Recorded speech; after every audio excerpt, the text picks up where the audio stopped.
Hello guys, మనం ఇవాళ single నెంబర్లో రిమైనింగ్ అప్రోచెస్ని చూడబోతున్నాం. Here is the first approach, optimised approach. Optimised అప్రోచ్లో మనం హ్యాష్ మ్యాప్ని యూజ్ చేయబోతున్నాం. హ్యాష్ మ్యాప్లో మనం ఏం చేస్తామంటే అరేలో ఉన్న ప్రతి ఎలిమెంట్ని తీసుకెళ్లి హ్యాష్ మ్యాప్లో స్టోర్ చేస్తాం అండ్ దాని వాల్యూ కింద అది ఎన్నిసార్లు అక్కడైందో స్టోర్ చేసుకుంటాం. ఇక్కడ మీరు చూస్తే ఈ అరేని తీసుకెళ్లి హ్యాష్ మ్యాప్లో ప్లేస్ చేస్తే 1 అనేది అరేలో 2 టైమ్స్ అక్కరైంది కాబట్టి అది ఇలా స్టోర్ అవుతుంది. మనం ఏం చేయాలంటే ఈ హ్యాష్ మ్యాప్ మొత్తాన్ని ఇటరేట్ చేసి ఏదైతే సింగిల్ టైం అక్కరైందో దాన్ని రిటర్న్ చేయాలి. సో అరే మొత్తాన్ని ప్లేస్ చేయడానికి పట్టే టైం n అండ్ హ్యాష్ మ్యాప్ని ఇటరేట్ చేయడానికి పట్టే time n. So total time complexity 2n and hash map use చేస్తున్నాం కాబట్టి స్పేస్ కాంప్లెక్సిటీ వచ్చేసి n. మోస్ట్ ఆప్టిమైజ్డ్ అప్రోచ్ వచ్చేసి మనం దీనిలో XOR ఆపరేటర్ని యూస్ చేస్తాం.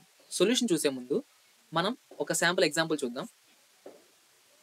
ఫస్ట్ మనకు ఒక వేరియబుల్ ఉంది, ఆ వేరియబుల్లో 10 అనే వాల్యూ ఉంది. ఇప్పుడు మనం 10 అనే వాల్యూకి +2 చేస్తాం, అది 12 అవుతుంది.